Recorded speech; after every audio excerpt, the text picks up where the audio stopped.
Good morning, ladies, and happy Tuesday. Rise on up. It is the start of a brand new day. Let's get to moving. Hopefully you had a good Monday start, because I did.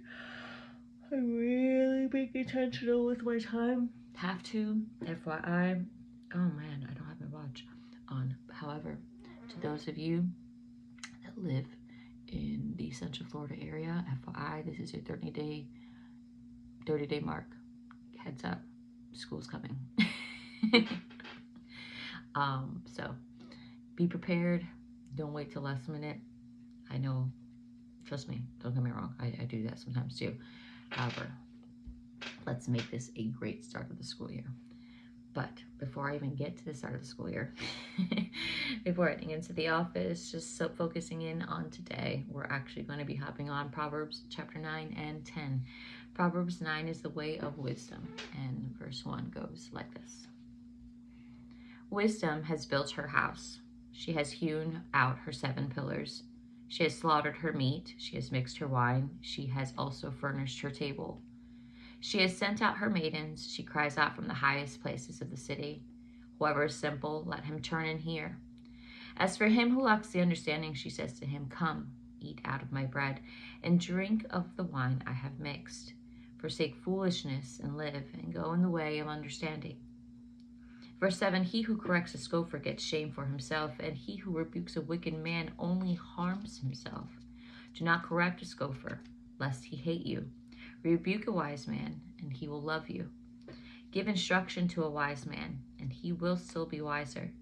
Teach a just man, and he will increase in learning. The fear of the Lord is the beginning of wisdom, and the knowledge of the Holy One is understanding. For by me your days will be multiplied, and the years of life will be added to you. If you are wise for yourself, and if you scoff, you will bear it alone.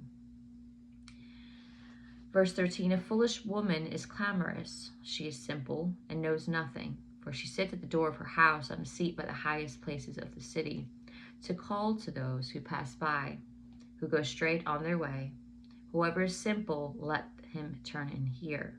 And as far as for him who lacks understanding, she says to him, stolen water is sweet, and bread eaten in secret is pleasant. Verse 18, but he does not know that the dead are there, that her guests are in the depths of hell. Now, we're on chapter 10, wise sayings of Solomon. Verse 1 goes like this. The Proverbs of Solomon. A wise son makes a glad father, but a foolish son is the grief of his mother. Treasures of the wickedness profit nothing, but righteousness delivers from death. The Lord will not allow the righteous soul to famish, but he casts away the desire of the wicked. He who has a slack hand becomes poor, but the hand of the diligent makes rich. He who gathers in summer is a wise son. He who sleeps in harvest is a son who causes shame. Blessed are on the head of the righteous, but violence covers the mouth of the wicked. The memory of the righteous is blessed, but the name of the wicked will not. The wise in heart will receive commands, but a prating fool will fall. Verse 9, he who walks with integrity walks securely, but he who perverts his ways will become known. He who winks with the eye causes trouble, but a prating fool will fall. The mouth of the righteous is a well of life, but violence covers the mouth of the wicked. Hatred stirs up strife, but love covers all sins. Wisdom is found in the lips of him who has understanding, but a rod is for the back of him who is devoid of understanding. Verse 14, wise people store up knowledge, but the mouth of the foolish is near destruction. The richest man's wealth is his strong city. The destruction of the poor is their poverty. The labor of the righteous leads to life, the wages of the wicked to sin. He who keeps instruction is in the way of life, but he who refuses correction goes astray. Verse 18, whoever hides hatred has lying lips, and whoever spreads slander is a fool. In the multitude of words, sin is not lacking, but he who restrains his lips is wise. The tongue of the righteous is choice silver, the heart of the wicked is worth little. The lips of the righteous feed many, but fools die for the lack of wisdom. The blessing of the Lord makes one rich, and he adds one sorrow with it. To do evil is like sport to a fool, but a man of understanding has wisdom. The fear of the wicked will come upon him, and the desire of the righteous will be granted. When the whirlwind passes by, the wicked is no more, but the righteous has an everlasting foundation. Verse 26 is vinegar to the teeth and smoke to the eyes, so is the lazy man to those who send him. The fear of the Lord prolongs days, but the years of the wicked will be shortened. The hope of the righteous will be gladness, but the expectation of the wicked will perish. The way of the Lord is strength for the upright, but destruction will come to the workers of iniquity.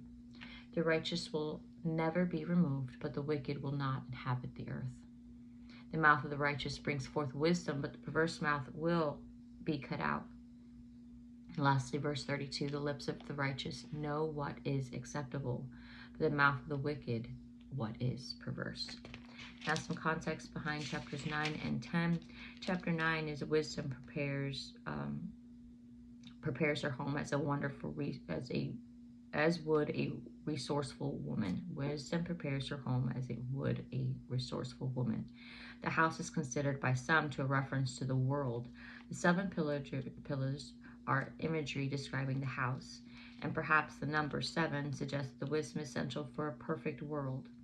The wise accept rebuke, learn from it, and become even wiser. A scoffer will never accept correction, therefore cannot grow or change.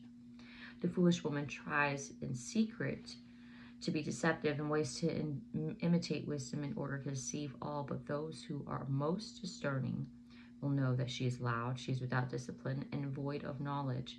Ignorance in Proverbs is a reference to the lack of moral understanding. And in chapter 10, the theological groundwork of Proverbs 1 through 9 is ended, and what remains is the purely practical. The emphasis in chapters 10 through 31 is on the application of wisdom on how to fear the Lord in daily life. And continuing with the theme of righteous wisdom and wicked folly, these chapters contain short contrasting proverbs emphasizing the radical difference between the wise living of the righteous and the evil living of the dead. And that's all for today's Bible study. But people don't realize that you might see some people that have like either all these things or everything going for them, and they are just living on cloud 9, or what people would say living their best life. Do not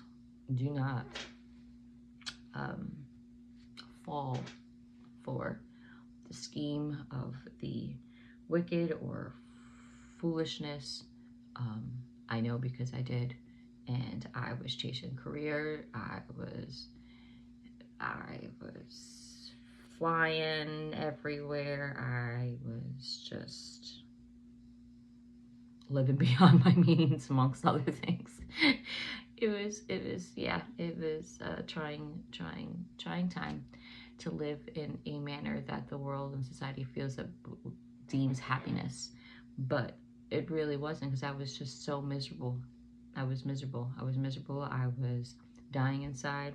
I was trying to find all of these voids that some will light some type of fire in my soul. I don't know what the heck, to be quite honest with you, what I was doing, what I was looking. However, Satan can provide all of that. You know, living in the world, Satan knows scripture. He knows scripture better than you and I. What Satan is betting on is that you're not going to learn it, and that you're not going to take your free will to exercise it and to understand and try and take steps daily. God is a loving and just God. He will not push you. Jesus will not push you. Take the way of the simple. Take the way in the book of life, because God will add on to everything to you. Because I assure you, at some point, when you let doors open, because ultimately sometimes we wonder what we're going through trials, but if we let that door open, it kind of was like on us. And it's harder to understand that now, but I'm definitely getting a little older and semi-wisdom, a lot to learn. But don't compare. Don't compare. God provides riches. God provides everything if you put Him first in all of it. Not saying things won't happen as long as you try your best, but at least you'll go with peace. You'll know where it came from. You know who it belongs to and what Lord you serve. But yeah, for that for today. That's it for whoever needed to hear that, apparently, including myself, as a reminder. But I need to get to moving. I have to, or I'm gonna fall asleep on the chair, or go back to sleep in a little bit, at least, if I don't have some coffee and get myself going. So, to a blessed and amazing day ahead. If you need prayer, leave a message down below. Hop on over to Facebook, Instagram. And yeah, the walk is here for him. This is for him, fellowship and encouragement. To a great day. Talk to you soon.